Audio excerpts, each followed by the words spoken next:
Hello, everyone. Welcome to Beyond Life Paranormal Podcast. I'm your host, Russell Reynolds, and we got a good show tonight. Hope you all had a good 4th of July. Everybody come back safe, all their fingers and toes.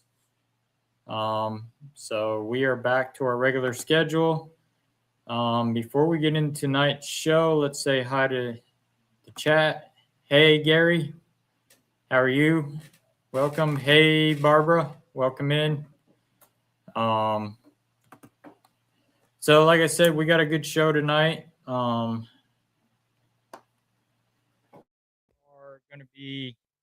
gonna plug two events. We're not gonna do our full events tonight.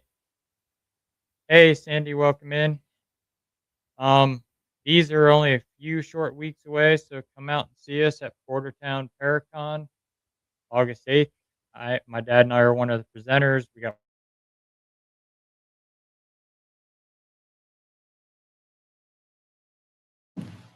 Sorry guys, I'm having equipment trouble tonight. Hey Jerry, welcome in. So August 8th, come on out and check out the event. It's free. They don't charge to get in. So come on out and see us. Beyond Life Paranormal Research LLC will be there as well, with merch and equipment that we build and the 3D printed stuff and the figurines. My cousin Kathy, who's our merch manager, she will be there. And then shortly after that, we will be at Crypticon KC. And we are headlining the paranormal portion of Crypticon this year. First ever they're doing paranormal at the KC one. So come on through, check it out. We are guest speaking there as well. So if you want to learn about our family and the Warren's Occult Museum and all that great stuff and what we do, come on through and come to our table. We'll have shirts and stuff there and stuff for sale. So with that being said, tonight we're going to get into the show. Yeah, Gary, we've been hitting them here too. We had a wicked thunderstorm come through earlier. We're expecting some more tonight. But yeah, tonight's show, I thought we'd talk about the notorious outlaw Jesse James and his gang, and then the hauntings at the James farmhouse, which I have been to the farmhouse there in Kearney, and I can confirm it is haunted. There were some things that we tried to debunk and we couldn't. So, that being said, we're going to start off on the history of Jesse, where it all started for him, his brother Frank, the Youngers. It all started with this man right here. This is William Contrell. He was part of led the Contrell Raiders during the Civil War. He was one of the feared guys in the Civil War. A lot of people feared him even outside the Civil War as well. So William Clark Contrell was a product of his times. He was a man made up of personalities, passions, and politics that surrounded him. Without the issue of slavery that ignited the nation and the turbulent individuals like John Brown and James Henry Lane that inflamed the border of Kansas and Missouri, history would never have recorded his name. To study the history of the border warfare between Kansas and Missouri, it also to study the character of the people living there at the time. However meaningless, a slight provocation was taken as a personal insult and could escalate into a feud or a personal duel or a lifetime of personal hatred between the offending parties. There was a conflict along the border long before there was hatred and bloodshed. It was there that the men controlled by personal pride and patriotism lived and in whose homes hospitality and generosity were in the way of life. Conflict arose between those already established in the region and those northern immigrants from the larger cities of the north who came west in hopes of an easy life and quick fortune. Most of the settlers along the border at this time were opportunists. Life was hard, and a chance to earn money to stay alive didn't come along every day. Many sought opportunities and honest endeavors, while others sought a dollar in any way they offered a lucrative deal. Some sought their fortune in new political future along the border, and some sought their fortune in law. But for everyone who sought an honest living, 10 others were looking to make a quick dollar by jumping someone else's land claim, larceny, or deceit. Those incompatible sectional differences also deemed the growing conflict between the Missourians and Kansans. Most stories about Quantrill are merely lies. How could a single human being be written about in history as a devil incarnate without love for either of his parents or family, and whose own mother was declared to be the mother in name only, showing no love for her son? Author William L.C. Connolly said that Quantrill's father was an embezzler and a thief, and was looked down upon by his neighbors. Quantrill was described as fiendish for skinning neighbors' cats and shooting pigs through their ears to listen to them squeal. Connolly reported that when Quantrill courted young women, his talk would turn sadistic, and he commented on how many men he could hang from certain tree limbs. In his life in Kansas before the Civil War, he was described as being shiftless and without a visible means of support, even stealing from his neighbors and local merchants. He was called a bloodthirsty killer, murdering and stealing from those in Missouri and Kansas. Connolly said that no one in Quantrill's band trusted him, and he made them nervous and edgy. It was said he had a mistress, and after the war, she opened a house of prostitution in St. Louis. When the war was coming to a close, Quantrill was even said to have scholars who knew of Connolly's intent and had read portions of his manuscript before publication, warned him against his extreme statements, but they were ignored, and the contradictions discovered were based on hearsay, lies, half-truths, and outright distortions. Now, to the Civil War, how could this so-called fiend have been a respected school teacher? How could he have organized and led up to 400 men in history's most notable band of guerrilla fighters? Why did regular Confederate Army soldiers who outranked him yield to him and place themselves subordinate in his command? How could he be so hated by his own men and still lead them in the van of most renowned battles throughout Missouri, winning victories over superior Union forces? Mothers entrusted their sons to him. Citizens served him as spies. Women willingly nursed him and his men, while his followers were intensely loyal to him, even guarding him in battle. Most of his followers were God-fearing farmers trying to live a Christian lifestyle. Critics may point out that associating upright, righteous people wouldn't necessarily make Quantrill the same. But from experience, God-fearing, righteous people would not have followed a deprived, degenerate, psychotic killer. After the war, one of Quantrill's men stayed.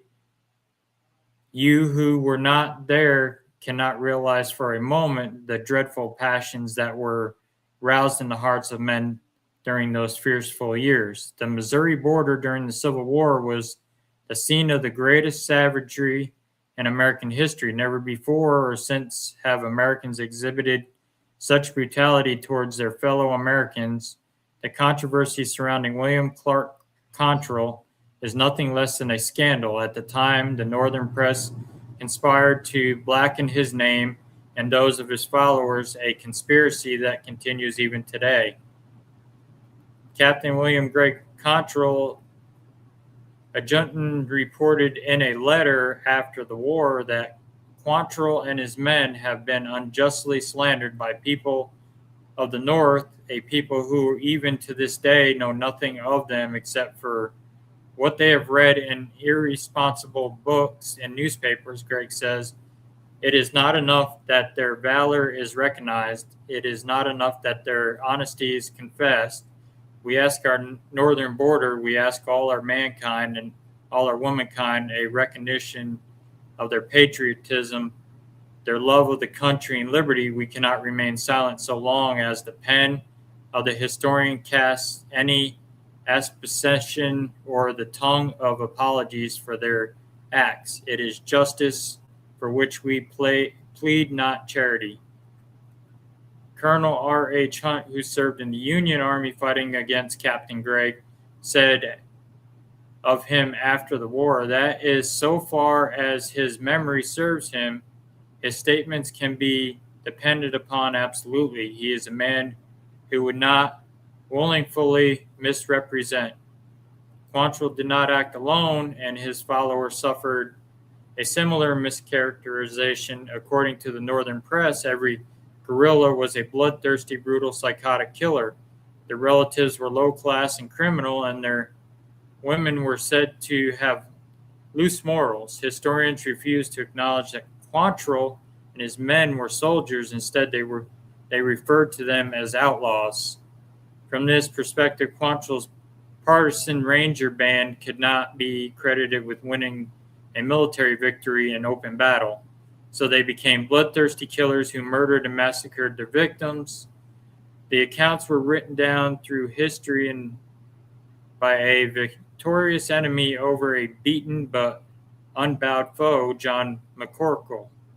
One of Quantrill's men wrote a book about his experiences with Quantrill, explaining that it was not published in any script or malice or hatred, but so that the truth may be known, that the world may know that Quantrill and his band were justified in nearly all of their acts, and that they were not altogether bad, that they were driven to desperation by brutal outrage committed against them and their friends. Likewise, Captain Gregg wrote that history after history has been written of Quantrill and his men, none of which they characterize as true, and that which is not true is not history.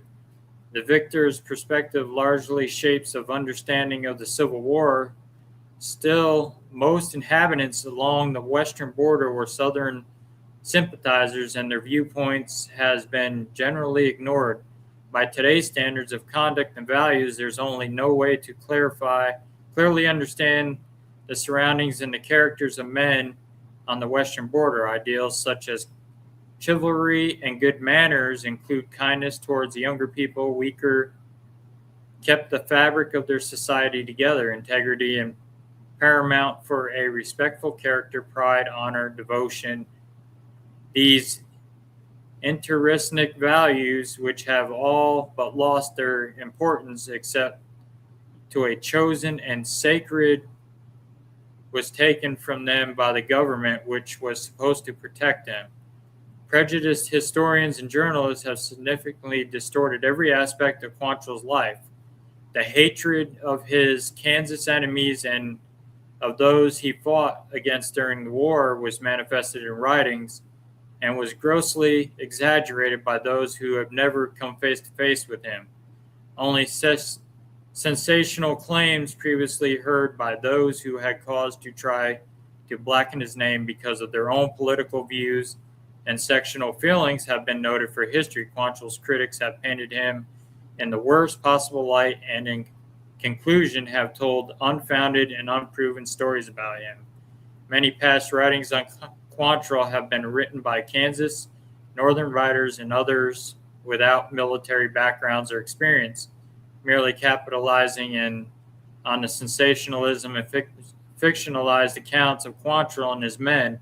Many repeat the same worn-out rumors and insecurities while still claiming they have done extensive research.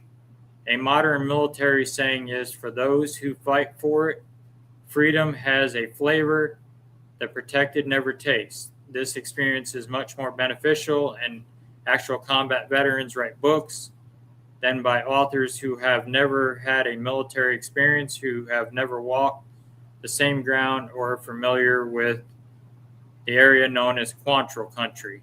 By viewing Quantrill through different eyes, we can see him as he really was an educated and moral young man who began his career protecting the lives and property of the people who were daily being robbed and killed by an enemy who was hiding their criminal deeds behind the cloak of a flag that they used for their own selfish greed and ambitions. We should seek to dignify his life, not romanticize it.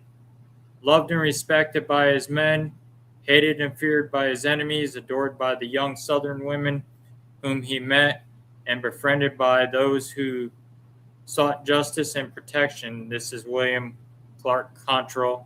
This is the truth behind the man, the soldier. Hey, Carol.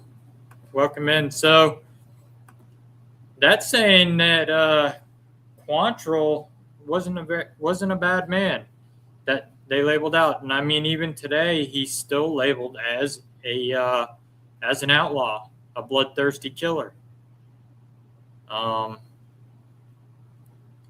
And the one they really label as a bad man was Bloody Bill Anderson, which was another one that was in the Civil War with Quantrill. He's the one that led Quantrill, was Bloody Bill Anderson.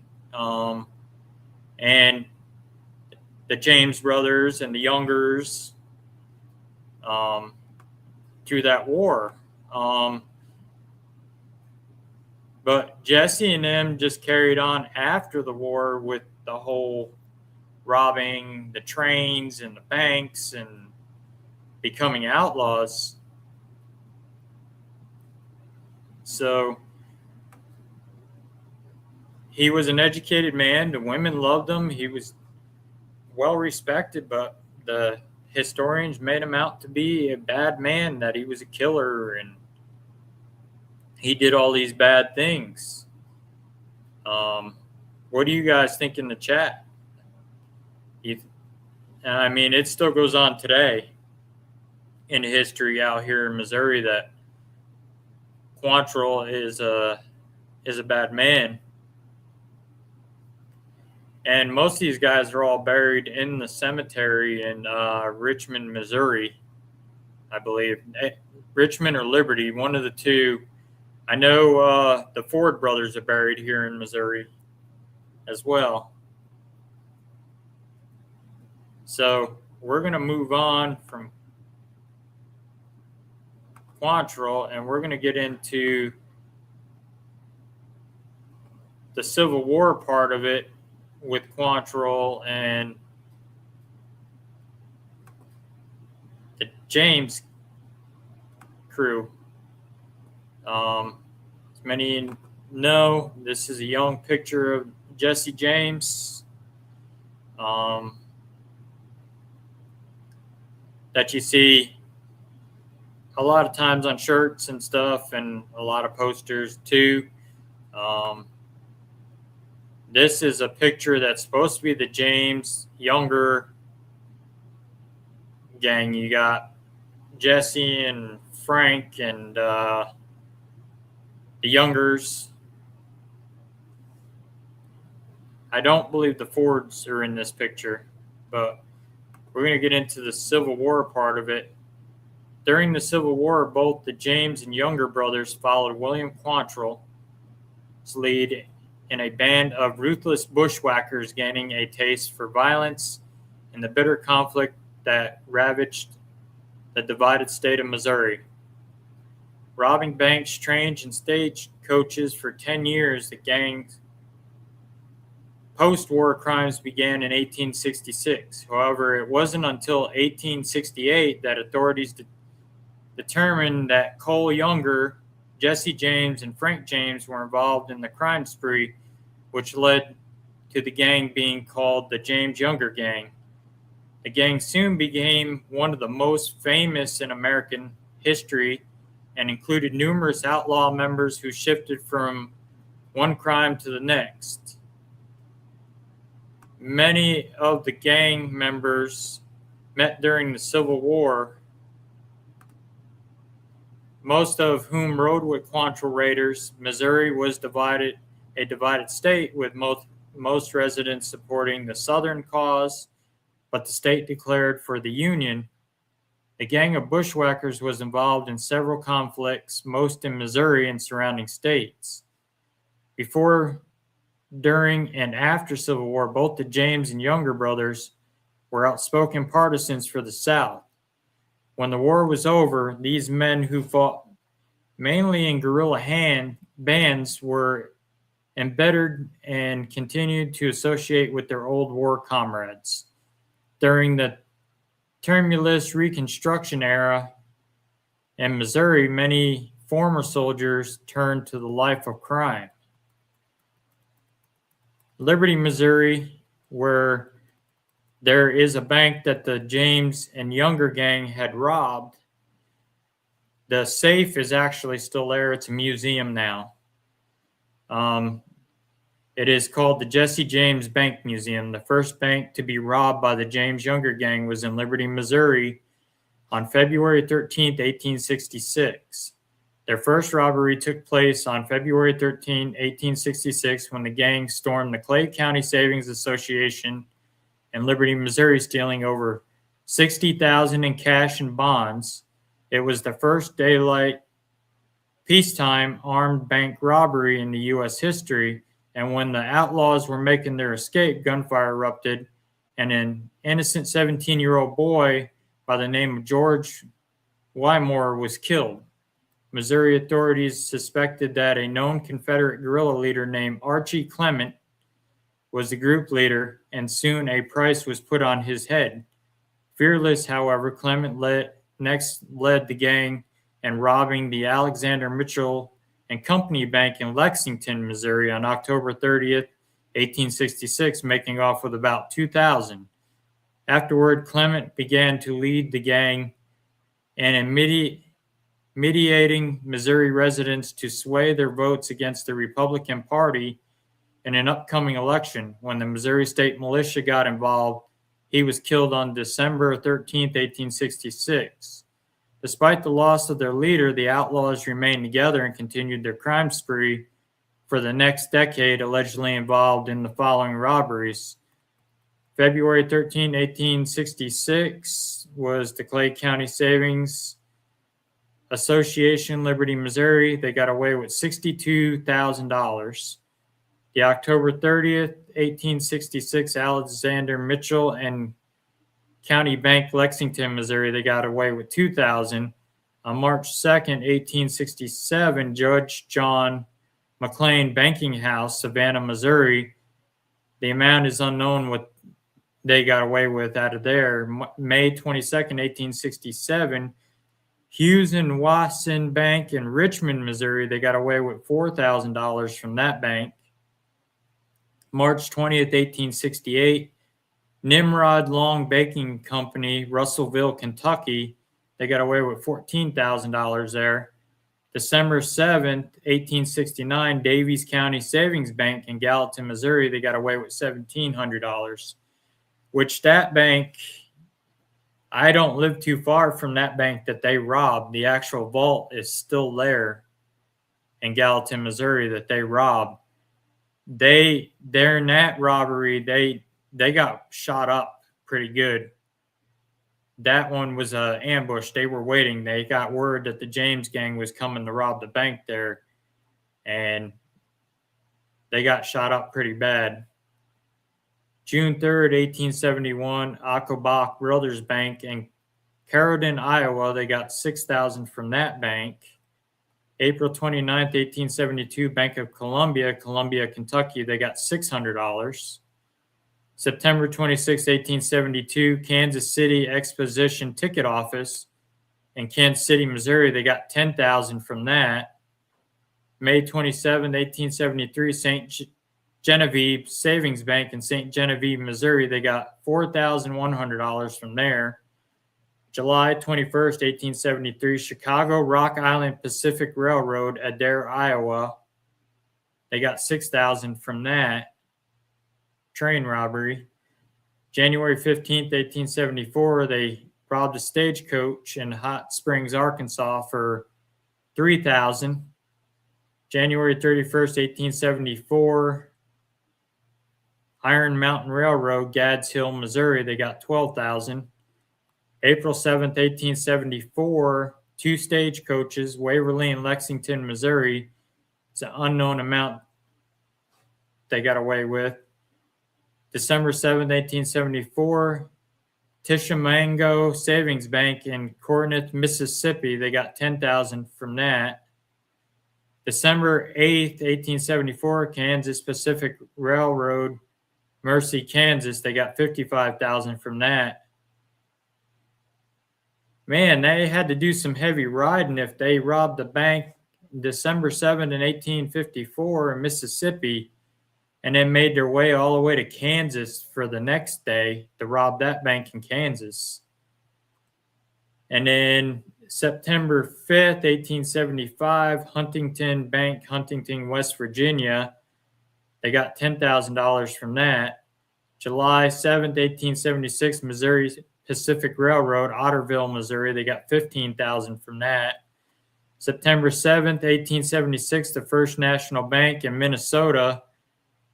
They didn't get away with any. That's where a lot of them, they were ambushed, which is what I'm coming up here to. The attempted robbery in Northfield, Minnesota would spell the death of the James Younger gang, though a later gang would be formed called the James Gang. After taking the train to Minneapolis in early September 1876, the group split up. One party went to Mankato and the other to Red Wing on either side of Northfield, Minnesota. After scouting the area, they attempted to rob the Northfield Bank on September 7, 1876. Jesse and Frank James, along with Bob Younger, went inside the bank while Cole and Jim Younger, Bill Chadwell, Clell Miller, and Charlie Pitt stood guard outside. Inside the bank, the three outlaws deemed that the vault be open and that the money be surrendered. However, Joseph Lee Haywood, the bank clerk on duty, refused to do so and was shot and killed. Hearing shots, Northfield citizens realized that the robbery was in progress and, taking up arms, began to shoot at those outside, killing Miller and the Chadwells and hitting Cole Younger in the thigh. In the meantime, Jesse, Frank, and Bob Younger fled from the bank, and Bob was shot in the right elbow. Returning fire, the gang killed Nicholas Gustafsson, a Swedish man who was caught in the crossfire. Surviving gang members then took off and were quickly pursued by the posses. Near Mantico, the gang split up, with the Younger brothers and Charlie Pitts going one way and the James brothers going another. After covering some 400 miles in the search for the outlaws, the posse caught up with the Younger near Medalia, Minnesota on September 21st, 1876. After a gunfight erupted, Charlie Pitts was killed and the Younger brothers were further wounded. Finally, they surrendered. Tried in Faribault, Minnesota, they were found guilty of murder and sentenced to 25 years in the state prison at Stillwater. Bob Younger died in prison in 1889. Jim was pardoned in 1901 but committed suicide the following year. And Cole, who was also pardoned in 1901, lived until 1916.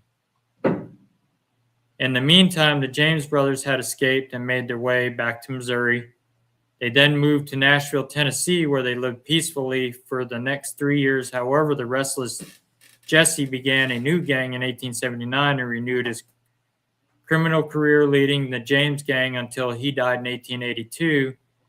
The outlaws again robbed banks, trains, and stagecoaches. Throughout the successful years of the James Younger Gang, the prominent members were Frank James as a young man, Alexander Franklin James, 1843 to 1915. Frank surrendered in October 1882 and was tried twice, but was acquitted both times. He died of a heart attack on February 18, 1915. Jesse Wooden James, 1847 to 1882. James gang member Robert Ford murdered Jesse on April 3rd, 1882. McClellan Clell Miller, 1850 to 1876. He was killed during the Northfield, Minnesota bank robbery on September 7th. Jim Younger, 1848-1902, after serving 25 years in prison in Northfield, Minnesota, attempted robbery. He was released 1901 and killed himself on October 19, 1902. John Harrison Younger, 1851 to 1874, killed in a shootout with Pinkerton agents near Roscoe, Missouri on March 17th in 1874. Thomas Coleman Cole Younger, after serving 1844 to 1916, after serving 25 years in prison for the Northfield, Minnesota attempted robbery, he was released and died on March 21st, 1916. Robert Bob Younger, 1853-1889, after the failed robbery attempt in Northfield, Minnesota, he was sent to prison and died there of tuberculosis on September 16th of 1889. Other members: James Jim Anderson, brother to William Bloody Bill Anderson. Jim was thought to have been killed by fellow James Younger gang member George Shepard in Austin, Texas. Bill Chadwell, a.k.a. William Stilts, Jack Ladd, J. Ward, 1840s to 1876, killed in an attempted bank robbery in Northfield, Minnesota on September 7, 1876. Archibald Little Archie Clement, 1846 to 1866, federal guerrilla under the name Bloody Bill Anderson in the Civil War. He was the first leader of the James Younger gang. Missouri State Militia killed him on December 13th of 1866. Jacob Franklin Gregg, 1844 to 1906. He was part of the gang during their first robbery of the Clay County Savings Association in Liberty, Missouri. Later, he moved to Texas, where he died in 1906. John Jarrett, 1836 to 1868 or 1906. After participating in the 5 bank robberies, he is thought to have died in a house fire in 1868. Most recently, however, strong proof surfaced that he died in Greenwood, British Columbia, Canada, where the Greenwood Heritage Society recently unveiled a new grave marker for the elusive outlaw. Hobbs Carey participated in only in the Otterville, Missouri train robbery and spent 2 years in prison. Arthur C. McCoy, 1825 to 1880, after participating in several robberies and killing a Pinkerton agent, he moved his family to Texas, where he was thought to have died in 1880. Redmond Red Merkus, or Munkers, 1845 to 1867, he was with the gang in the first robbery of the Clay County Savings Association in Liberty, Missouri, shot and killed by the Missouri State Militia on May 18th in 1867. Allen H. Palmer, 1848-1927, rode with William Quantrill during the Civil War and afterward was allegedly present during the Clay County Savings Association robbery in Liberty, Missouri on February 13th of 1866. Later married Susan Lavina James, sister of Frank and Jesse James, and moved to Texas, where he died October 25th of 1927. Alexander Dauphin Donnie Pence, which was also known as Bud Pence, he rode with William Quantrill during the Civil War and allegedly participated in the Liberty, Missouri bank robbery in 1866. He later became a respected sheriff in Nelson County, Kentucky, and died of typhoid fever in 1896. Thomas Edward Bud Pence, 1842 to 1880, rode with William Quantrill during Civil War and allegedly participated in Liberty, Missouri bank robbery in 1866. He died in 1880. Charles Pitts was killed after a failed robbery in Northfield, Minnesota bank. George Washington Shepherd, 1842 to 1917, he served 3 years in prison for the Bank of Columbia robbery in Kentucky in 1872. Oliver Shepherd, 1842 to 1868, he was killed by a posse in Jackson County, Missouri on April 4th, 1868. Charles Fletcher Taylor rode with William Quantrill during Civil War and allegedly participated in Missouri's bank robbery in 1866. He was later elected to be state legislator and died in 1912. The victims of the James Younger gang, Kearney, Missouri, 1877. Dan Askew, they got born somewhere in the 1800s, died 1875. Neighbor east of the James Farm near Kearney, Missouri, Askew was found dead on April 12th of 1875. Askew was believed to have harpooned Pinkerton spy Jack Ladd, and the killing was thought to have been in revenge for the Pinkerton bombing of Jesse James Farm in 1875, which we'll get into that a little bit. Afterwards, everyone in Clay County who did not consider the James boys heroes grew too frightened to speak out against him. Alonzo Bunker, 1800s to 1876, the assistant cashier at the First National Bank in Northfield, Minnesota, was shot in the shoulder during the attempted robbery on September 7th. However, Bunker would recover. Edwin B. Daniels, 1800 to 1874, St. Clair County, Missouri deputy sheriff, killed by Jim Younger near Roscoe, Missouri on March 17, 1874. Dennis Foley, on July 21, 1873, the James Younger gang made their first train robbery at Adair, Iowa. The gang hid along a bank after disconnecting two rails of the track and pulling out the spikes. Anticipating that the engineer would stop, the plan failed when the engineer, John Rafferty, instead slammed on the air brakes and the train derailed, killing Rafferty. When the engine crushed him, fireman Dennis Foley was also seriously injured. Though things didn't go as the gang planned, they went on to rob the train and its passengers of some $6,000.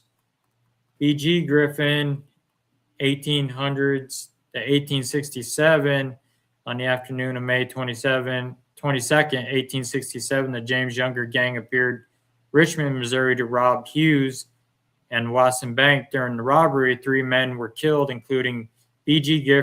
Griffin, when he came to the aid of his dying son, Frank S. Griffin. Frank S. Griffin, 1800-1867. On the afternoon of May 22nd, 1867, the James Younger gang appeared in Richmond, Missouri, to rob the Hughes and Watson Bank. During the robbery, 3 men killed, including Frank Griffin, who was shot in the head. Upon seeing this, his father, B.G. Griffin, raced to the aid of his dying son and also received a shot in the head. Nicholas Gustafson died in 1876, Swedish immigrant who was thought not to have been able to understand the warnings coming from the Northfield, Minnesota citizens. He was shot down in a hail of gunfire during the attempted robbery of the First National Bank. Joseph Lee Haywood, 1837-1876, acting cashier at the First National Bank in Northfield, Minnesota. He's the one that refused to open the safe for the members of the James Younger gang on September 7, 1876. Though the men threatened to slit his throat, he continued to refuse and was shot by Frank James. Jack Ladd, a Pinkerton agent, posed as a farm worker for Dan Askew, a neighbor of the James farm. Ladd and Askew were both killed on April 12, 1875, in revenge for the Pinkerton bombing of the James farm in 1875. Captain Lewis J. Lull, a.k.a. W.J. Allen, 1874, a Pinkerton agent from Chicago, Illinois. Lull was killed by John Younger near Roscoe, Missouri. Nimrod Long, when the James Younger gang robbed the bank in Russellville, Kentucky, on March 20, 1868, a bullet was fired at his head. Fortunately, the banker was shot. the shot grazed him, and though he fell to the floor, he easily survived the scalp wound. R.A.C. Martin, 1872. Martin was the cashier of the Bank of Columbia, Kentucky, when the James Younger gang robbed it on April 29, 1872. Unfortunately, Martin made the mistake of going for a pistol, and for his attempt at bravery, he was shot and killed. Judge James Garnett, president of the Bank of Columbia, Kentucky, when the James Younger gang robbed it on April 29, 1872, Garnett was shot in the hand during the robbery, which caused it to be amputated years later. Judge John McLean shot in the arm on March 2nd of 1867 during the attempted robbery of his bank in Savannah, Missouri. McLean recovered. John Rafferty, he was killed in a train derailment in Adair, Iowa, when they were planning to rob the train. John B. Shaw, on the afternoon of he died in 1867, May 2nd of 1867. The James Younger appeared in Richmond, Missouri to rob Hughes and Watson Bank. During the robbery, 3 men were killed, including Mayor John B. Shaw, who was shot in the chest. John W. Sheets in 1869, when the James Younger gang robbed the Davies County Savings and Bank in Gallatin, Missouri. On December 7th of 1869, they shot Sheets in the head. Allegedly, the gang thought that it was Major S.B. Cox who killed William Bloody Bill Anderson. Unknown girl, when the gang robbed the Kansas City Exposition on September 26, 1872, there was a dispute with the ticket seller, and a stray bullet hit a young girl in the leg. She recovered. John W. Wichter, 1874, a Pinkerton detective who had been sent to investigate the James brothers in Jackson County, Missouri. Unfortunately, upon his arrival, he let one too many people know about his plans and was soon found shot to death alongside a rural road on March 11, 1874. George Waymore, 1849-1866, after making their first robbery on February 13th of 1866 in Liberty, Missouri, shots were fired upon making their escape. Unfortunately, a stray bullet hit his innocent 17-year-old Weimar, who was standing in front of the Green Hotel. Later, the family would say that they received a letter of apology from Jesse James. So that's kind of the stuff they did around. Let's go through the chat here. They got a few nice hauls from the time period. Yeah, and there's still some actually gold still out there, Barbara, that has never been found of Jesse James. They hid it someplace, and they have never found it. Yeah, they were on a roll. They robbed quite a bit, but they all said that Jesse was the crazy one of the group. Jesse wasn't the crazy one of the group. Frank was more the one. If you looked at him cross-eyed, he'd put a bullet in your head. Jesse wasn't that way. And we'll get back when we have a biker group called the James Gang in Connecticut. Oh, wow. I didn't know that. You know, Sandra Bullock's husband is related to the James Gang. Oh, cool. I didn't know that. Frank James was killed by no, Jesse was killed by the coward Robert Ford in his house in St. Joe, Missouri, which we're going to get into that here in a little bit. There was not few civilians that got killed. I mean, the boy, the one guy that got shot in the head that was innocent, there was a few. Yeah, they were a busy bunch of guys. But what was weird is March 11, 1867. Is that right? Yep. I always wondered if there's money or gold buried still at the James farm. Yeah, I mean, I don't think it's at the James farm, to be honest with you. I mean, Jesse was all over this area. I mean, he was in my area where I live because the bank that he robbed up in Gallatin, Missouri is not too far from here. There was a cave that he hid out, which is only about 10 miles from my house. When they robbed that bank, they had a cave they would hide out in. Somebody actually found that cave and found stuff written in there of the James gang being in there. My cousin Kathy's property, they have documented diary entries from my cousin Brad's family that the grandparents would hide out Jesse James and his crew when they were riding through, because the one girl actually had a crush on Jesse. And they've got diary entries where the little girl was sitting on Jesse's lap and they would give them money for feeding them. They would hide them out in the barn and feed them.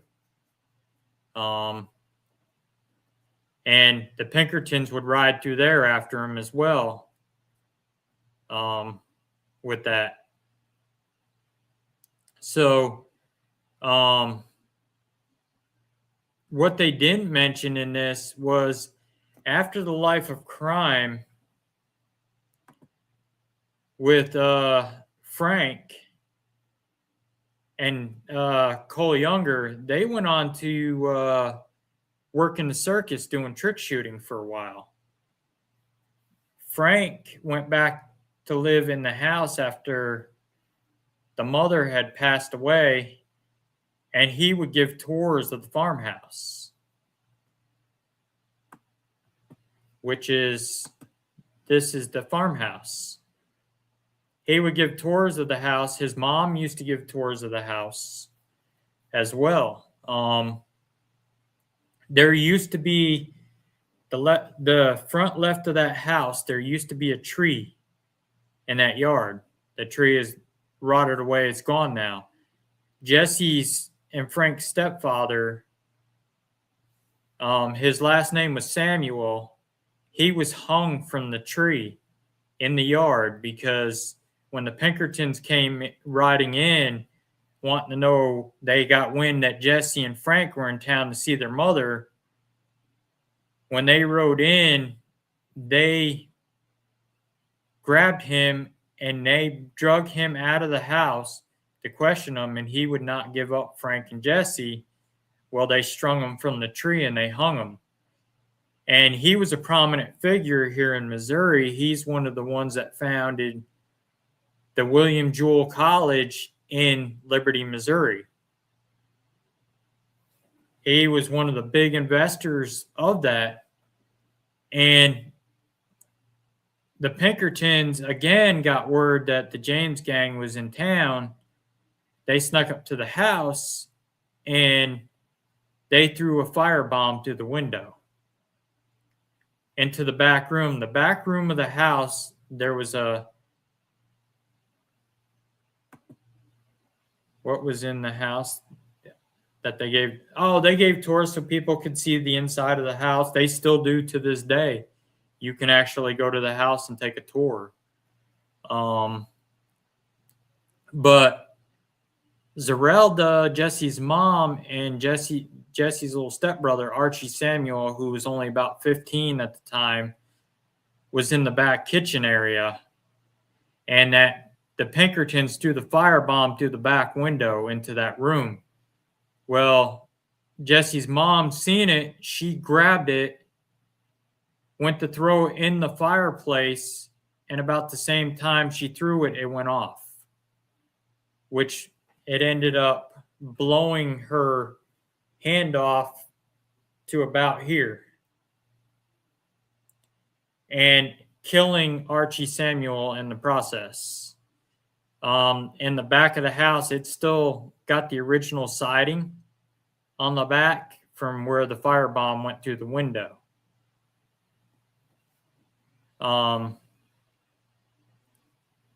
So like I said, they never mentioned in the history about Frank when he turned himself in and he got pardoned and got out. So did Cole Younger. They went on to the circus to do trick shooting with their guns. The life of crime for them were over, and that was right after Jesse was assassinated. And when Jesse was assassinated, his mom had him buried there on the farm behind the house. In the actual house, her bedroom is the one last room just past the kitchen part where the firebomb came through. She had her bed and a rocking chair pointed at the window, and she would sit there in that rocking chair with a double-barrel shotgun, watching over her son's grave to make sure nobody tried to come dig it up. And for a one-armed lady, she could still carry a shotgun.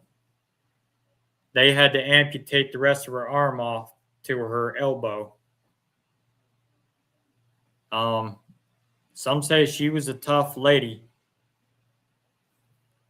And you've probably seen many of the movies. There's several movies of Jesse James out. The two that are most accurate for the Jesse James movies would be the Young Riders or the Long Riders, something like that. That's got the Carradine brothers, the Keach brothers, the Quaid brothers in it. That one and then the Rob Lowe one are the most accurate of Jesse James. And when you go to the house for the tours, you get to watch part of the movie with them in it. They show the Rob Lowe one. But the one with the Keach brothers, the Carradine brothers, the Keach brothers are the ones that play Jesse and Frank, and then the Carradine brothers play the Youngers. And then you got the Quaid brothers that play in there. And that one depicts, and it's got quite a bit of them. Yeah, Jerry, so do I. I like the American Outlaws as well, too. And I heard Jesse used to give money back to the poor. He would rob from the rich when he robbed those banks, and he'd give it back to the poor. And I have another picture.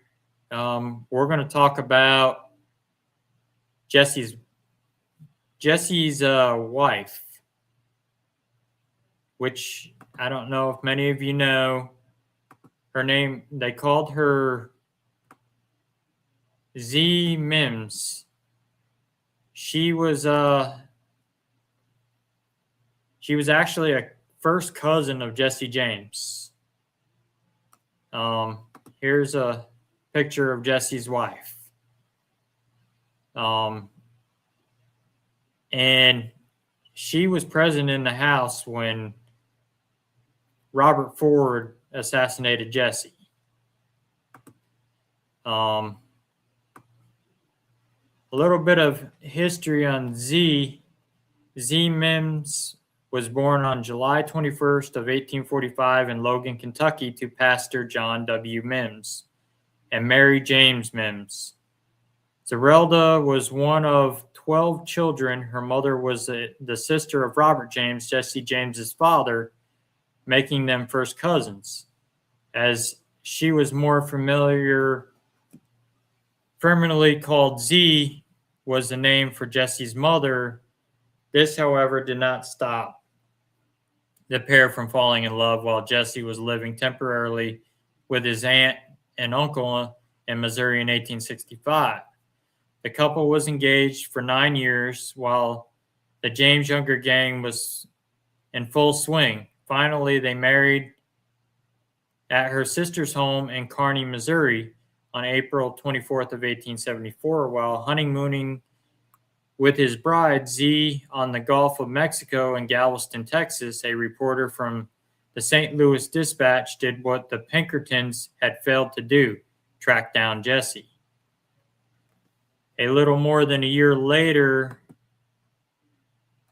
in 1875, Z bore their first child, Jesse Edward Tim James. On February 28th of 1878, the couple had twins, Gould and Montgomery. However, both were either stillborn or died the same day. The next year, on June 17th of 1879, Z had a daughter that the couple named Mary Susan James. By this time, the James Younger gang had ceased to exist with the capture of the Younger brothers during the Northfield, Minnesota raid in 1876. However, Jesse had started the new James gang that continued to rob trains, the last of which occurred on September 7th, 1881 in Glendale, Missouri.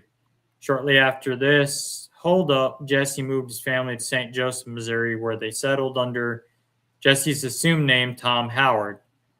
With a $10,000 reward over his head, Z tried to get Jesse to take on a more normal life, and Jesse agreed after one last great bank robbery in Platte County, Missouri. It was during the planning of this robbery and a meeting with Charles and Robert Bob Ford at Jesse's home that Bob would kill Jesse on April 3rd of 1882. Sadly, Z and her children were in the kitchen when the shooting occurred. At the deafening sound of gun blasts, young Jesse Jr. ran into the living room to find his father on the floor with blood pouring from his head. Z then began to scream as little Mary started crying. Though Z tried desperately to stop the blood, it was too late. Her husband was already dead. Bob Ford was already out the door, and Charles spent the next few moments trying to tell her that the gun had gone off accidentally. Then he too quickly exited, running after his brother. In no time, the word spread of the shooting, and crowds began to gather around the home, talking instantly about the killing of the notorious outlaw Jesse James. Young Jesse Jr., who was only 6 at the time, didn't even know who Jesse James was, believing his father's name was John Davis Howard, and his own name was Tim Howard. After his death, Jesse was packed on ice and taken by train to Kearney, Missouri, where he was displayed and viewed by hundreds of friends, admirers, curiosity seekers. Later, he was buried on the family farm in the plot near the house so that Jesse's mother, Zerelda, could watch for trespassers or souvenir hunters. Jesse's family, when Jesse was killed, most people assumed that he had left a wealthy widow, but that was not the case at all. The only valuables that were owned were a few weapons, a bit of stolen jewelry, and assorted memorabilia. Soon, almost everything in the household was auctioned to pay the creditors. Z and her children were forced to move in with her brother in Kansas City. The children were to suffer even more as Z suffered from terrible depression after Jesse's death. Donning entirely black clothing, she never changed out of it. She never remarried and became recluse. Young Jesse James Jr. was forced to work at 11 to help support his mother and his little sister. Though the family suffered emotionally and financially for the rest of Z's life, she refused all offers to publish books or other information regarding Jesse's life. She died on November 13th in 1900 in Kansas City, Missouri, and was buried in Mount Holyoke Cemetery in Kearney, Missouri. About 18 months later, her husband was moved from his resting place on the James family farm and placed next to her, where their bodies remain today. Which there's some theory on that. A lot of people don't believe Jesse was killed that day. Jesse was one, he would never take his guns off for anybody. And this is Z with Jesse's 2 kids. Many believe that Jesse skipped and left. He went to live down in Texas and took on a new name. He left his wife. His wife stayed in Kansas City, and he moved out to Texas. There was too many coincidences of some DNA stuff. Oh, neat, Gary. There was too many coincidences on that stuff that Jesse was down in Texas. There was someone that had his scars that looked like him, went under a different name, and lived there till he passed away of old age. So I'm wondering if Jesse still had contact with his mother and she knew it too. I know the grandkids had lived in the farmhouse through the 50s when he passed away. The farmhouse they put some modern stuff in there. There is some electric, but the living room is still original and everything in that house. There's still kerosene lanterns for lights in the living room. The newer modern kitchen is the only thing that has electric in the house. Frank's bed is still there with his wife where he lived his remaining days out. There's also stories here in Missouri that Frank James was actually captured in Warrensburg, Missouri, and was held in a jail cell out in front of the courthouse, which we did an investigation of that courthouse for an event for the Historical Society. And all the proceeds went to them for the event. But they believe that he was housed in a jail cell right out in the yard there. It was also believed that Frank was also housed in Gallatin, Missouri, in a jail cell as well out there. But there's no history confirming that he was housed there. Yeah, that poor family went through a lot. But Jesse, that it doesn't add up on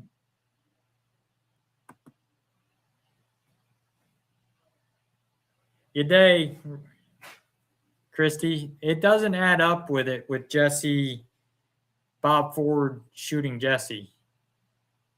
Something doesn't add up that Jesse would turn his back like that to fix a picture and get shot like that. Like they said, Jesse would never take his guns off for anybody. Oh, awesome, Christy. Yeah, I'm getting into that too. We actually spoke on Spirit Box also with him. Yeah, I mean, I believe that Jesse faked his death because he had a $10,000 dead or alive wanted poster on him. And so I believe it was faked and he made his way to, that was a different body. Yeah, he wore him to bed. He never took him off. And Jesse was quick on the draw too. They said he was about as quick as Frank was on the draw with his guns. And I mean, him getting assassinated, you know as well as I do that if he really did get assassinated, Frank would have been all over that, and Frank would have been after the Ford brothers for it. Yeah, nicknamed Quick Draw. Yeah, he was, and he was fast on the draw just like his brother was. But I mean, there was that one movie where Willie Nelson and Johnny Cash played, it was a Jesse James, and when Jesse got assassinated, that Frank went after Robert Ford. That was another story that they did in a movie too. But I mean, you would figure Frank and Cole Younger would have been all over that after Jesse was assassinated. They would have been after Robert Ford and that. And so we're going to get into the old coward right there, Robert Ford.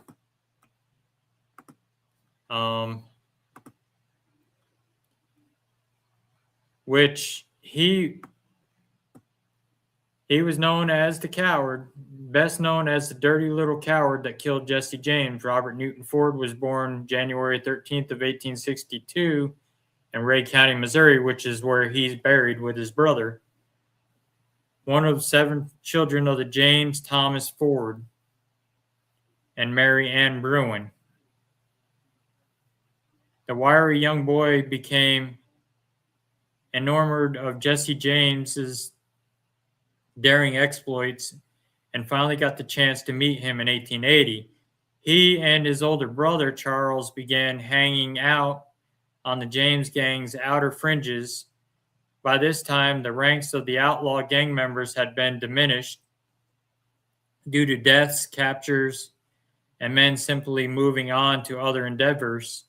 So when the 2 brothers wanted to join the gang, Jesse let them. However, neither played a very large role. Charles allegedly participated in the Blue Cut robbery near Glendale, Missouri on September 7th, 1881. It was to be the last train robbery of the James gang, netting the 6 members some $3,000 in cash and jewelry taken from the passengers. Also participating in the robbery were Frank, Jesse James, Dick Little, and the brothers Clarence and Wood Height. Of Robert Ford's participation in any other James robberies, there is no record, and he was thought to be mostly a hanger-on, doing odd jobs and maybe holding the horses while others perpetrated the crime. A few months later, in November of 1881, Jesse moved his wife to the family of St. Joseph, Missouri, renting a house in the name of J.D. Howard. As a member of the respected community, Jesse planned to lead a straight and narrow life. However, he wanted to pull off one last bank robbery of the bank in Platte City, Missouri, hoping to make enough money to retire and become a gentleman farmer. And the Jesse James home is in St. Joseph, Missouri. It's not in the actual place anymore. They moved it up to the museum. But the state of Missouri had had enough about this time, the same time, Missouri Governor Thomas Creddenton offered $10,000 for any information leading to the capture of Frank and Jesse James. In January of 1882, 2 James gang members, Wood Height and Dick Little, on the run from the law, took refuge in the home of Martha Bolton, Bob Ford's widowed sister. One day at breakfast, Height and Little began to argue while Ford sat by watching. This dispute soon escalated and the feuding pair drew their guns. The sound of 4 rapid shots from Height's gun soon echoed through the room, one of which struck Little in the leg. Dick returned the fire, falling on the floor and hitting Height in the arm. In the meantime, Bob Ford drew his gun and, being Little's close friend, fired 1 shot, hitting Height in the head. Which you'll see this is in an actual movie also with Brad Pitt, where Brad Pitt is playing Jesse James. Collapsing to the floor, Height died just a few minutes later. Ford then wrapped the corpse in a blanket, carried in outside, and placing it on the mule, took it into the woods where he buried Height in a shallow, unmarked grave. This killing, coupled with Ford's greed and desire for notoriety, would be death sentence for Jesse James. When word of the shooting reached authorities, Ford was arrested, but when he informed the detectives that he had access to the much-wanted Jesse James, he was released. Next, Ford secretly met with Missouri Governor Thomas Creddenton and told him that if he killed the notorious outlaw, he would receive a full pardon for the Height murder and the killing of the James and the reward money. Ford agreed to perform the deed and next met with the sheriff in Clay County, where the two formulated a plan to get Jesse James. By March of 1882, some James gang members had begun to turn themselves in, leaving Jesse with little to plan a bank robbery besides Charlie and Bob Ford. Though he instinctively distrusted Robert Ford, he followed through, and on the morning of April 3rd, 1882, he was having breakfast with the Ford brothers in his home. Afterwards, the men went into the parlor where Jesse outlined his plans to rob the Platte City Bank. When Jesse noticed that a framed needlepoint picture his mother had made was hanging crookedly on the wall, he climbed onto a chair to adjust it. Suddenly, he heard the sound of Bob Ford's cocked pistol and turned slightly. Bob then shot Jesse just below the right ear, and Jesse toppled to the floor, dead. Jesse was 34 years old. Initially, Ford was charged with murdering both Wood Height and Jesse James. But true to his word, Governor Criden pardoned him while he stood trial for the murder. As to the money, he received only a fraction of the reward, returning to their hometown in Richmond, Missouri. Bob and Charles were not greeted kindly, as residents found the killing of Jesse James so distasteful that they made life unbearable for the two brothers. When he heard that Frank James was searching for them and planned to kill him in revenge for his brother's death, Charles Ford began to move from town to town. For the next 2 years, he ran like a scared rabbit, changing his name several times until finally he could take it no more and committed suicide in 1884. In the meantime, Bob Ford capitalized on his betrayal of Jesse James, taking to the stage and appearing in an act entitled Outlaws of Missouri.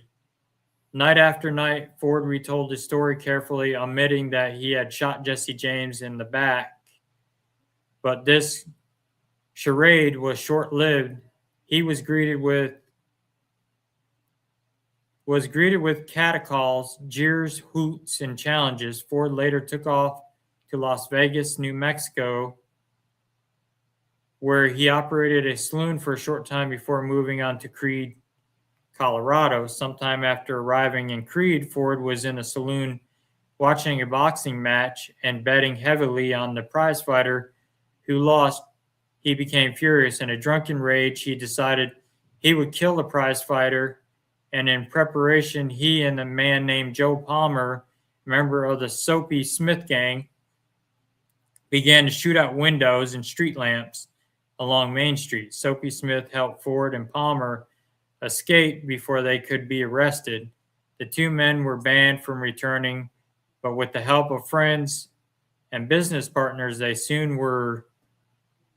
were soon allowed to return to Creede. Ford's tent in Creede, Colorado, 1892. On May 29, 1892, he opened Ford's Exchange Dance Hall, but not with Ford. And just 6 days later, on June 6, the entire business district, including Ford's dance hall, burned to the ground. Wasting no time, Bob reopened another saloon a few days later in a makeshift tent.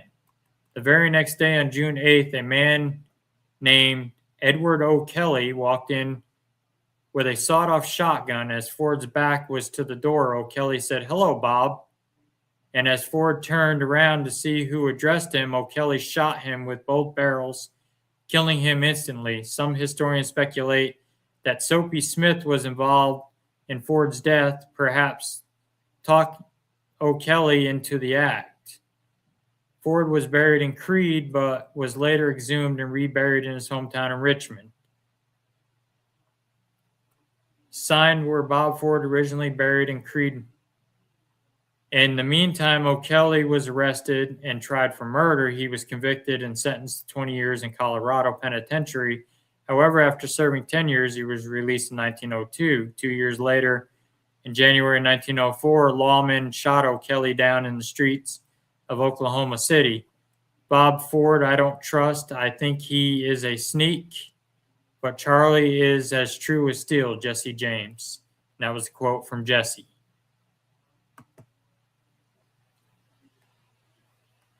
Let's do the comments here. Yeah, it was wrong what happened to Jesse. Dillinger, I can understand he was shot. Dillinger was a con man. Yeah, I agree. He was a snitch for it. I mean, yeah, he was a snitch, and Jesse didn't trust him.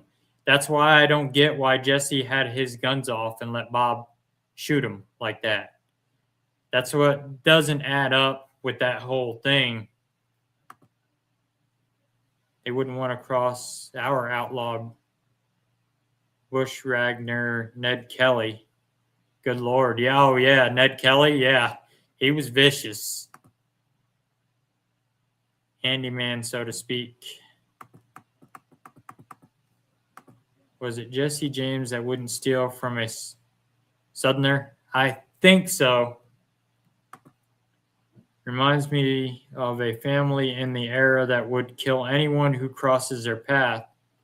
They were Airbnb, can't think of their name. The daughter was the mastermind.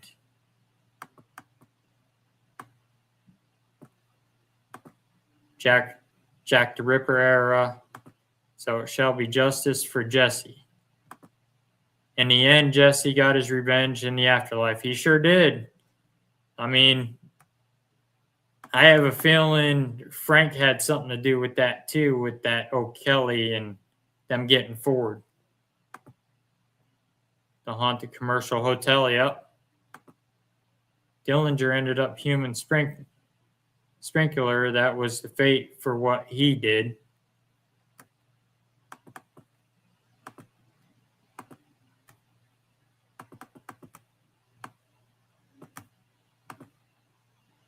Let him a good hole in the belly, yep.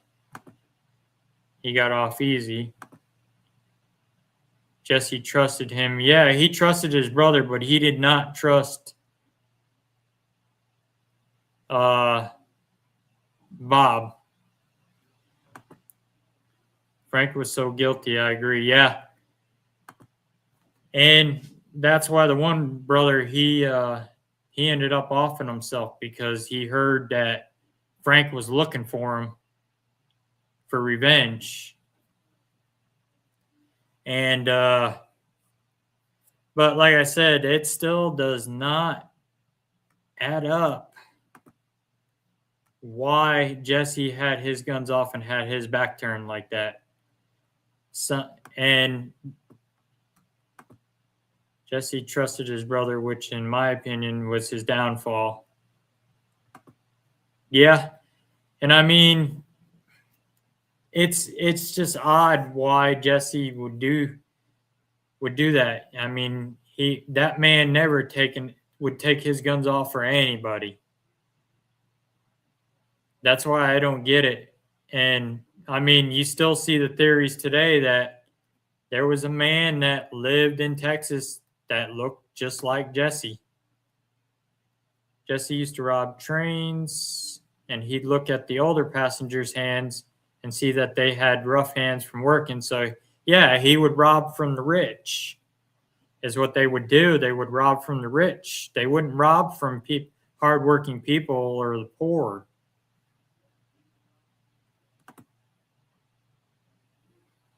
Jesse's brother played a part, guarantee. The James gangs, not that I know of. I hadn't read anything if they were in Tombstone, Arizona. They were in Mississippi, Kentucky, Arkansas, Minnesota, Kansas. I think that's as far as they went. He would take them for his brother, though. Yeah, Jesse was Robin Hood of his era. Yeah, that's for sure. And we're going to move on. Now we're going to get into the hauntings of the actual house. And I have some evidence from there that it is haunted. I can't release it, so you and me both. In fact, if you're a Jesse James fan, before we get into that,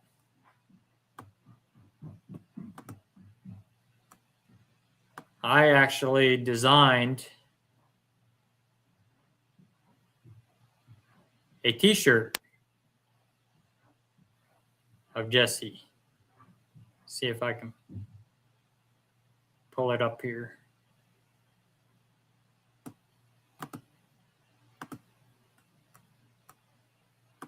So if you're interested, just put an order in at Beyond Life Paranormal Research LLC, and you can have your very own Jesse James shirt designed by me. Yeah, I've got Jesse. I've got Frank also. So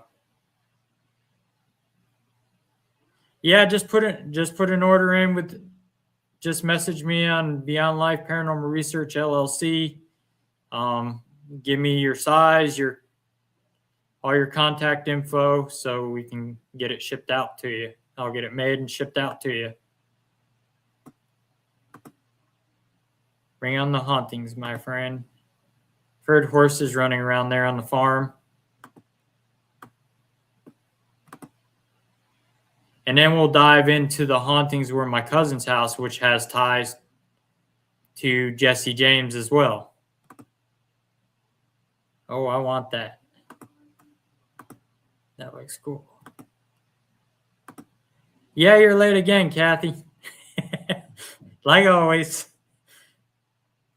You'll have to check out the replay. So let's get into the hauntings. I'll read what other people have experienced there. Oh, wow, they're on continuity. Better late than never. So, hey, good burritos. So, we'll get it. I'll read some of the hauntings, and then I'll fill you in on some of my own that I've experienced there. So it should come as no surprise that the Jesse James farm in Kearney, Missouri is said to be haunted. Given the violent temperament of some of its inhabitants and the untimely death of Jesse James, the violence that occurred on the property, and the tragic death of the James' younger half-brother Archie, it would be more astonishing to hear that the property had no tales of ghostly activity. Jesse and Frank James were raised in the house by their mother, Zerelda, who was married to 3 husbands and bore 8 children. It was there that Jesse James was whipped as a teenager by Union militia, who strung up his stepfather and burned nearby farms. Which part of that is not also true? His stepfather was hung by the Pinkertons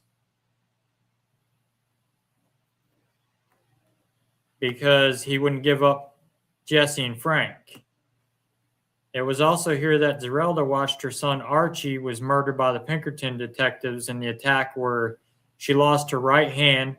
After Jesse was killed, he was buried here where she could protect his grave from trespassers or souvenir hunters. Later, his body was reinterred in Mount Holyoke Cemetery in Kearney. Frank James at the farm. Frank James merchandise is passed right up until the time he died here. He stands at 70 before the gate of the Jesse James farm, where curious spectators could pay 50 cents to see the farm. and for just a little more money could even buy pebbles from Jesse's grave. The James family farm is said to have been haunted for more than a century, home to several lingering spirits. Lights are said to move about inside and outside the property buildings. Others report hearing the sounds of pounding hooves, muffled shots, and cries reminiscent of the area's history dating back to the events of the Civil War. Today, wide arrays of mysterious happenings occur in the house. Reports frequently show that lights are seen inside the building long after it had been locked up for the evening. Even movements are often seen that are never registered on security monitoring systems. Staff reports the feelings of a presence within the home are extremely intense. Others report that hushed voices and restless horses can be heard from the nearby woods on foggy mornings. However, when they follow up, there are no signs of disturbance or tracks within the trees. The Jesse James Farm Museum is at 21216 James Farm Road in Kearney, Missouri. That is some of the hauntings. They don't forget tacos. Yet Jesse turned out of the way. He would have had a good heart towards other human beings despite his upbringing. Isn't his grave on top of the hill? His grave is actually right next to the house, his former grave. The stone is still there at the actual house. Now, some of the hauntings that are there, the reason why I'll tell you our backstory why we went there on tour. One of the tour guides that worked there had sent us a photo. She had her family there. She had taken a picture in the back of the house in front of the window where the firebomb had gone through. Hey, Jeanette, welcome in. Oh, wow, YouTube channels are showing off different. So I thought I would ask. Thank you. So this picture got sent to us. She was taking a picture of the back of the house. Her family was standing in front of that window. Well, this older lady appears in the window in the glass, 1800s attire, clothing, gray, like a whitish gray hair, long, with one of them little bows in the back. And she had sent us this picture. I can't show it because we were asked not to, because she can lose her job. So I can't show anything from there unless they give me permission. Christy, it was actually the mother, Zerelda. She showed up in the window behind that tour guide's family. So that sparked our urge to go there and see, hey, can we debunk this picture? There's got to be something reflecting through the window that's casting that image in the camera. So we knew the tour guide that sent it to us. We went out there.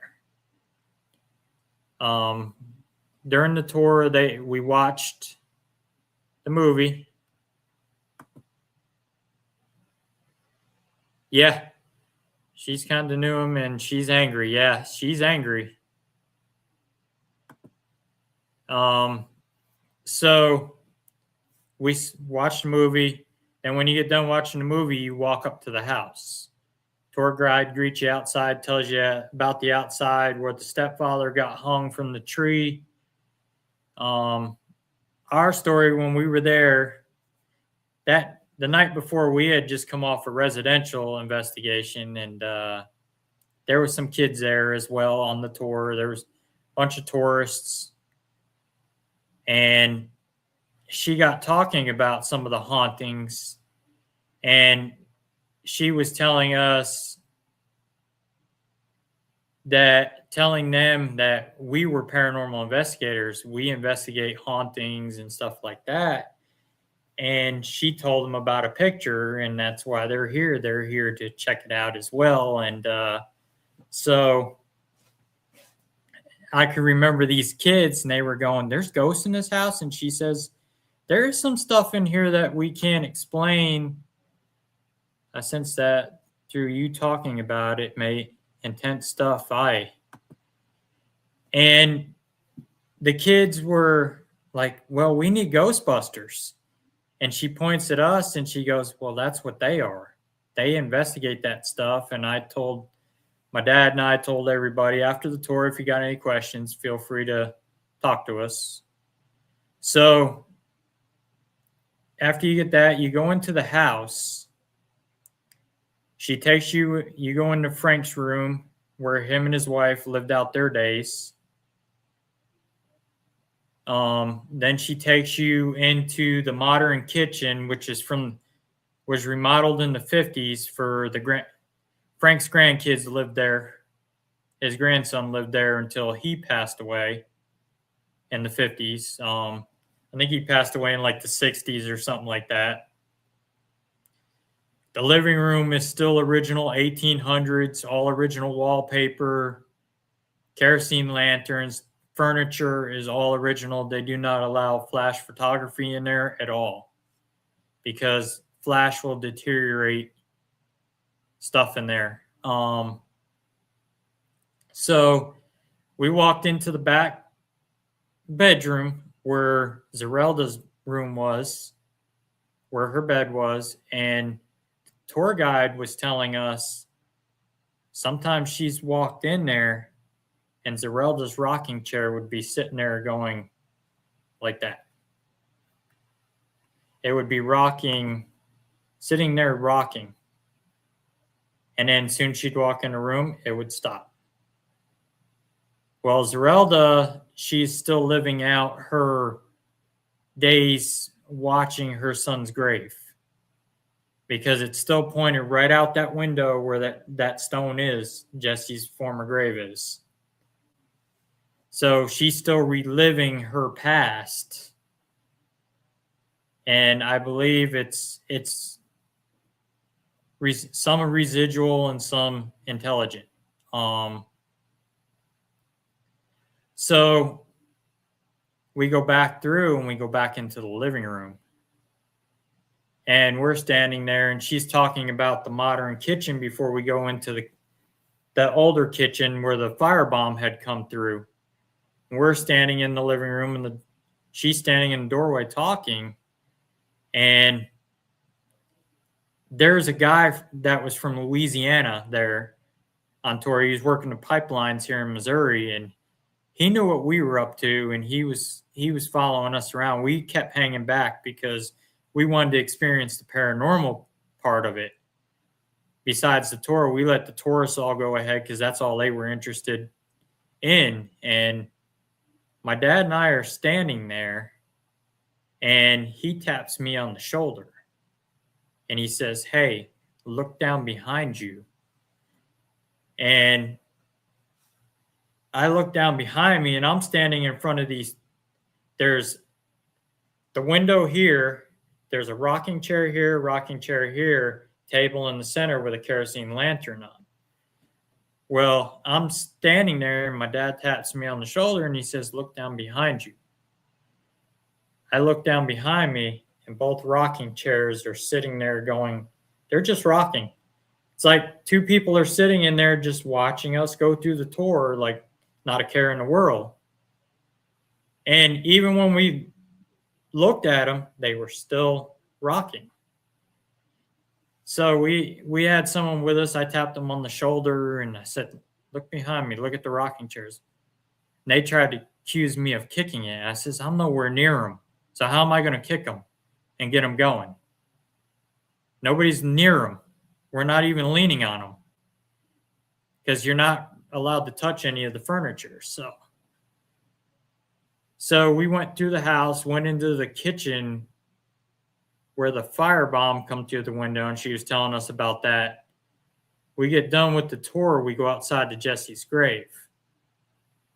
The guy from Louisiana comes up starts talking to us, and he says, I was watching them rocking chairs the whole time. They were rocking on their own. Nobody was near them. Nobody got near them. And he said they've been doing that for a while. There was another rocking chair over in the corner, but they had a fan going because it was hot. So we didn't interpret that too much. That one was rocking, but we interpreted that every time the fan moved, it would move the chair because the fan would rotate.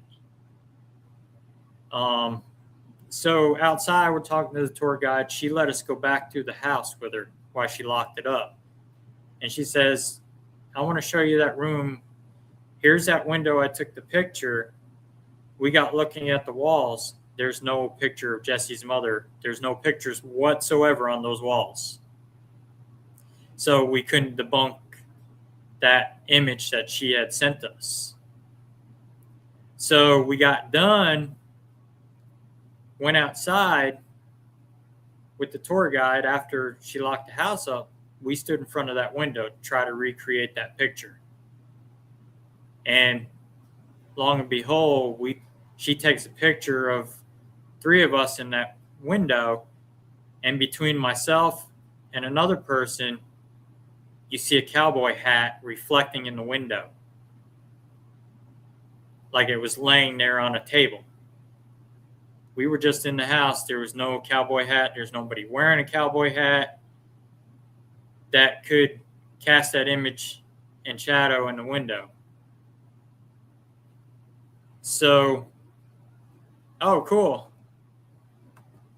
So we got looking further into the pictures. Up in the one corner appears the face of a young Jesse James. And I'll see if I can find the picture for you guys of the one that we saw in there.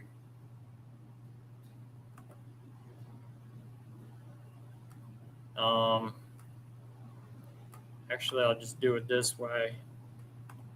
I'll share my screen with you guys.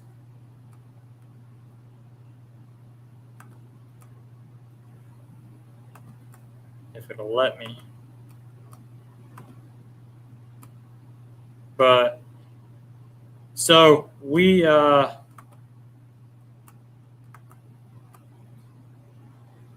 look there, and there's a young Jesse James in the window along with his mother. And the tour guide had told us that if we'd like, we could go up to the slave quarters and do whatever we wanted up there with recorders, spirit boxes. She was like, you can do anything you want up in the slave quarters, which is off the back of the house. It's like a little shed they had up there.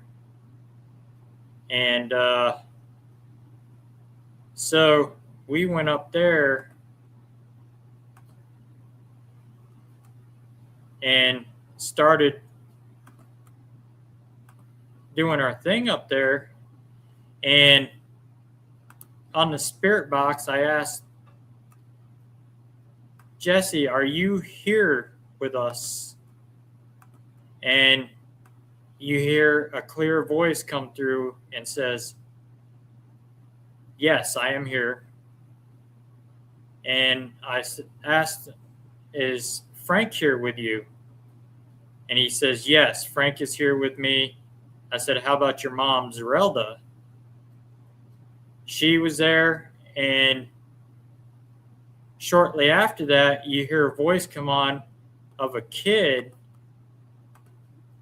and he goes, I'm here too, which was Archie Samuel, Jesse's little stepbrother. I don't think a fan is strong enough to make them move. Yeah, we couldn't dive too much into it because of us being on the tour. I mean, I would have loved to work with it. But even when we went back through the house with the tour guide, the chair wasn't rocking anymore, and that fan was still going. So, and I went in front of those other rocking chairs, and I bounced on the floor. I tried everything. That's awesome, Christy. I think the next video you should do is Tombstone. Yeah, I'll do a Tombstone one. This was the picture of Jesse that showed up in the window. Was this image right here of a young Jesse James. And so, yeah, I bounced around on the floor, tried everything I could in there to get those chairs to rock, and they would not move. The tour guide was telling me that the night before, she come up the lot to the house to check on it, and this was close to dark. She walked up, and those two rocking chairs that were rocking on their own, they ended up, she saw the kerosene lantern was lit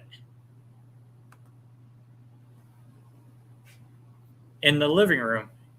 She opened the door, walk in, nothing. She said this was happening quite a few times. She would see something pass in front of the window. She would see the curtains open up and move. They have an alarm system on the house, and sometimes the motion detectors would get triggered and then others won't. Ghosts or specters, they don't see what we see. Exactly. And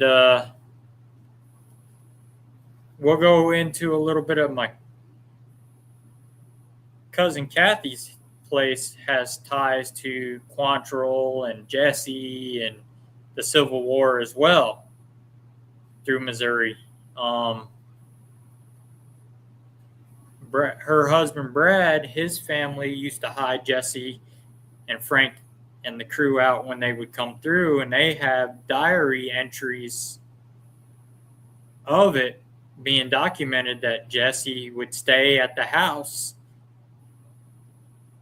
It would be at Brad's grandfather's house. They would hide him out in the barn. They would feed him as they would come through. Jesse would give him money. And like I said, the one girl had a crush on Jesse that wrote the diary entries and stuff like that. And which is not too far from Kearney, where they live. I mean, you go through where they live, and then you go right over into Watkins Mill, and right from Watkins Mill, you can jump right down to where Jesse's farmhouse is. Yep. And I mean, I can believe Zarelda be a vengeful spirit because of what happened to her son. I believe Frank could be too.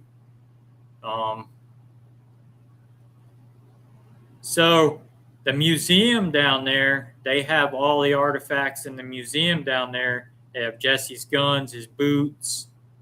They have Frank's wife's dress in there. The top of Jesse's casket is in there. The bullets that were in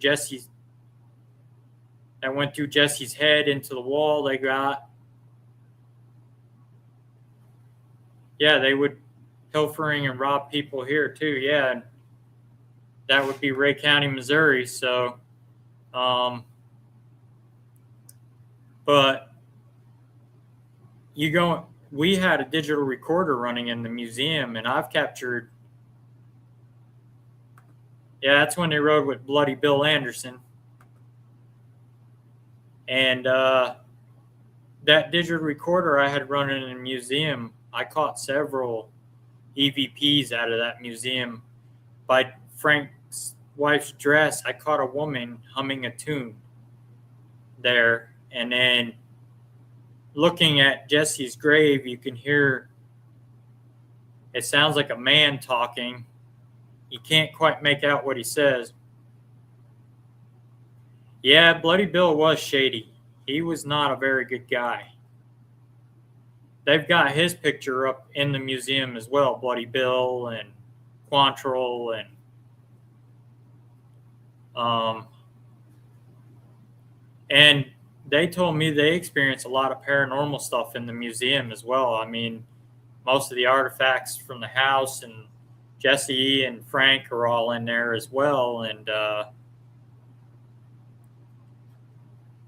but Bloody Bill was Bush 25 miles from here. Yep. And he's buried in Richmond too as well. Quantrill was evil. That's what they say about him. And then from what I read earlier, I found on him, he was a respected man from a lot of people. A lot of people respected Quantrill, and the hospitality and generosity that he would give, and the Southern women liked him, and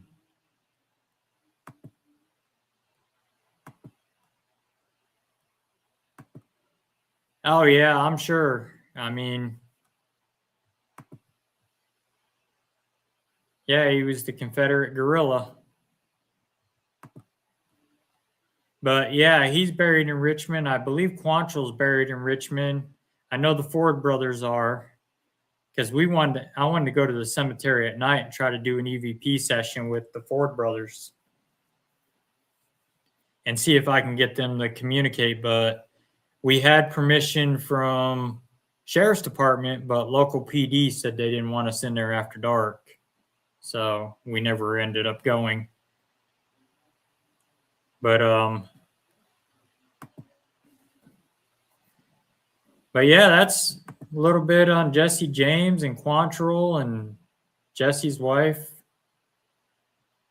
Again, if you want Jesse James shirts, holler at me. I've got them. So, and I know there's still a lot of people today that still do not like Jesse James. They hate him. I remember when I posted something for his birthday and somebody made a harsh comment on it about Jesse that I'm gonna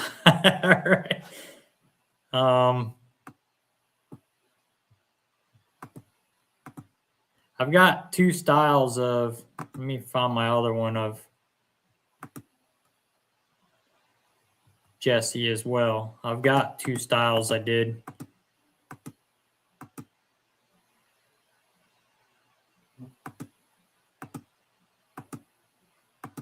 But yeah, Jesse's a big part. I like the history of Jesse as well. Been fascinated by Jesse James since I moved to Missouri. I know my cousin Keith and Carl, they're fascinated with Jesse as well. I did a lot of reading on Jesse James and those guys.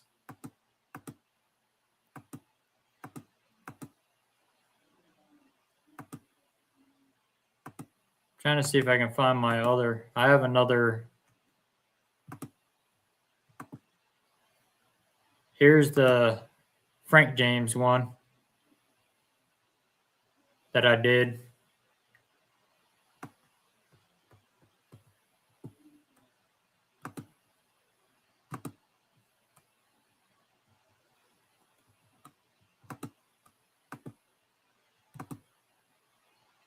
People who hate Jesse don't know his true story. No, they don't. And they're quick to judge that he was this ruthless killer. And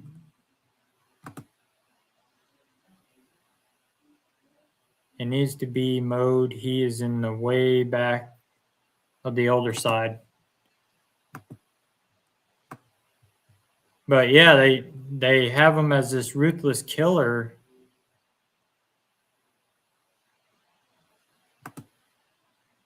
whoever he was, his ancestors must have gotten killed by him.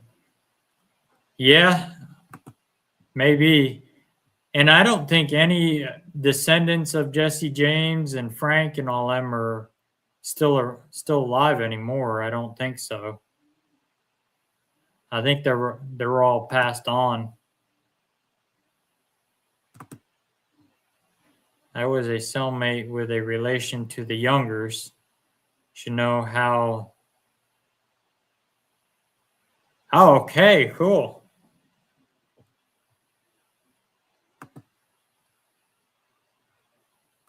But yeah, there's a lot of people still to this day you hear that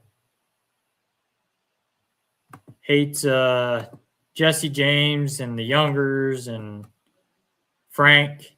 And like I said, Frank was more of the ruthless one than Jesse was. Frank would be the one you look at him cross-eyed, he'd shoot you in the head for it. Where Jesse wasn't like that. And but still to this day, a lot of people criticize him and don't like him because of who he is and what he did. I mean, you know, war brings out a lot of stuff in people when you're out there fighting and trying to survive. And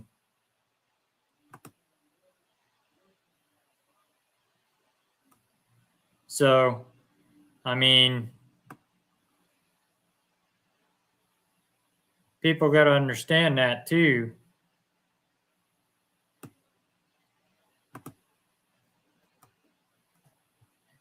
Here's the other design of shirt I made for Jesse.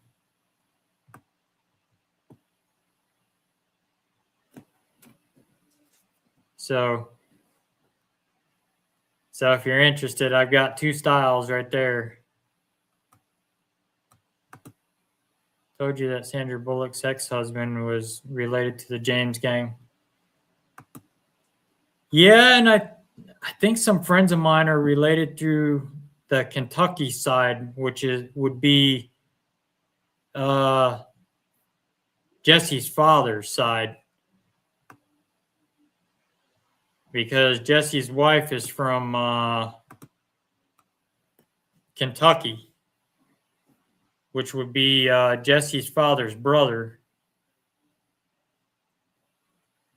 And so I think there's still some ancestors, some family around, I believe, of the James, but you don't hear very much about it because the way history is, and they don't go through the descendants anymore. Once the grandkids got mentioned and stuff like that, that was it. I know both Jesse's kids are gone. They're gone now, I believe. Because they're on Find a Grave. You can look them up on Find a Grave. You can find their graves and stuff. And but like I said earlier, I don't believe Jesse got killed that day. It's hard for me to believe that he was shot and killed that day. I think he faked his death to get away because of that bounty they had on him. The state of Missouri had on him, and he fled to Texas. I mean, that's just like Billy the Kid. I don't believe Billy the Kid was shot and killed either by Pat Garrett. I think Pat let him go. There'll probably be another one I'll talk about the mysteries, and I'll try to find some haunting stuff too on Billy the Kid as well. So,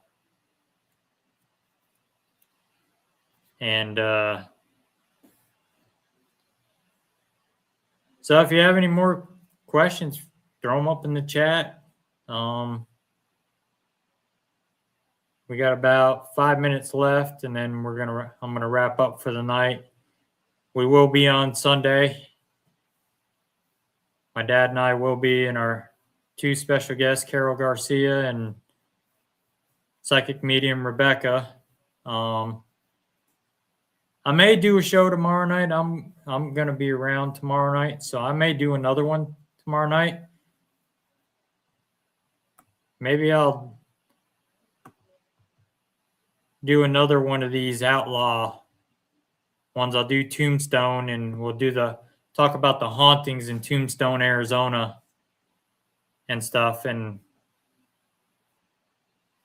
the shootout in Tombstone with Doc Holliday and the Cowboys and stuff like that, and the haunting history of Tombstone. That's on my bucket list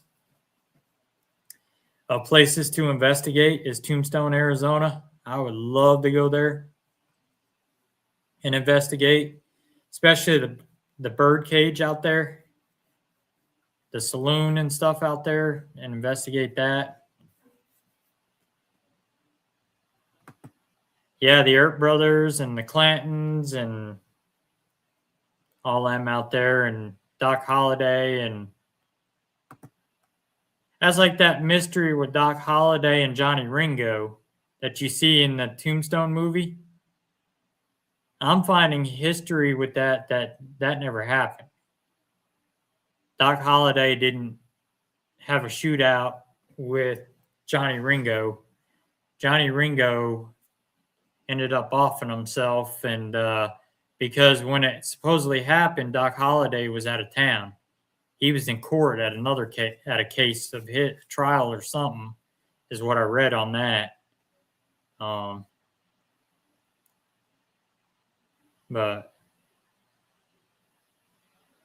so we're gonna go ahead and wrap up for the night. We only got about 2 minutes left.